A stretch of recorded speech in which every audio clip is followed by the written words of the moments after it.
बल्कि संपूर्ण विश्व में पूजे जाते हैं। वो एक संपूर्ण मानव जाति के लिए एक प्रेरणा स्रोत है।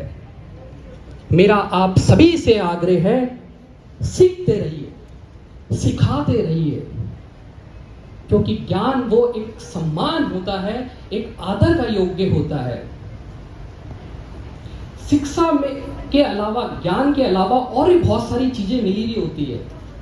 वह हमें डेवलप करती है एज ए ह्यूमन बीइंग, कि हम आगे चलकर एक इज्जत की जिंदगी जी सके, हम आगे चलकर अपने पैरों पर खड़ा हो सके, हम आगे चलकर दूसरों की मदद कर सके, हम आगे चलकर रूठे हुए चेहरों पर मुस्कान ला सके।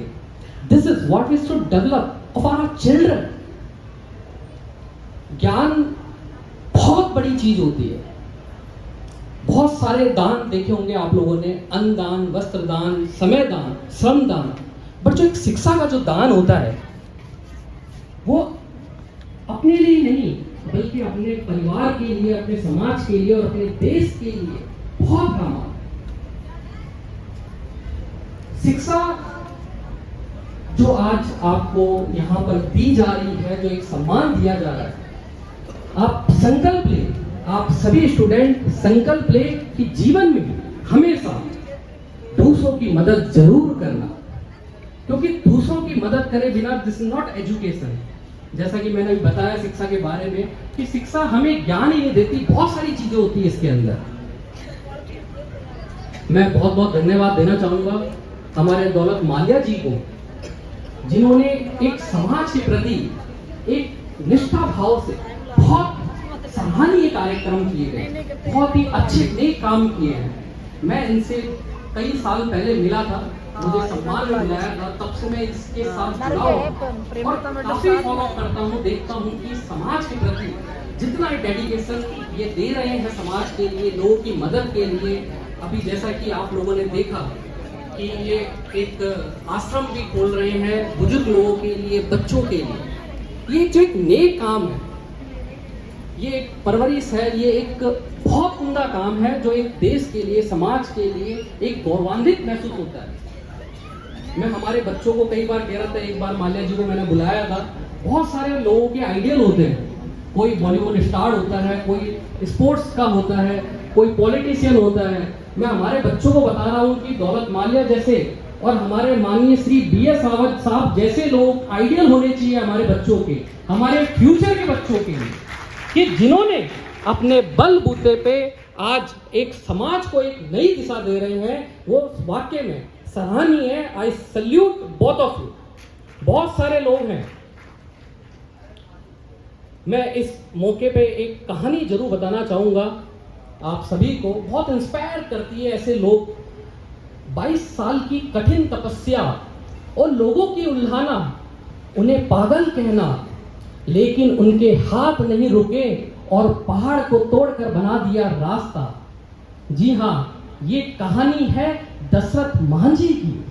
वो मांझी जो माउंटेन मैन कहलाए, जिनकी पत्नी गांव और शहर के बीच पहाड़ होने की वजह से अस्पताल न पहुंच सकी और चल बसी।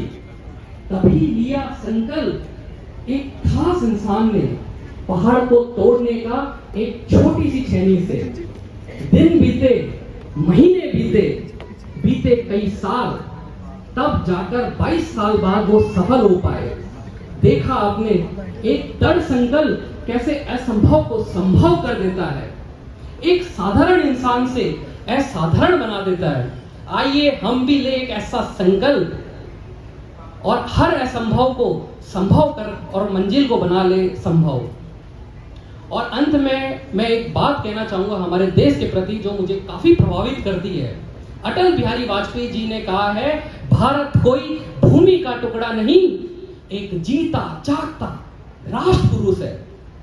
अटल जी ने कहा है, ये वंदन की धरती है, ये अभिनंदन की धरती है, ये अर्पण की भूमि है, ये तर्पण की भूमि है, और इसकी नदी हमारे लिए गंगा है और इसका कंकड़ हमारे लिए शंकर है। हम जिएंगे तो इस भारत के लिए और मरेंगे तो इस भारत के लिए, और मरने के बाद गंगा जल में बहती हमारी अस्थियों को कोई कान लगाकर सुन ले तो एक ही आवाज आनी चाहिए, भारत माता की जय, भारत माता की जय। और मैं बहुत बहुत बधाई और बहुत बहुत शुभकामनाएं देता हूं आप सभी को।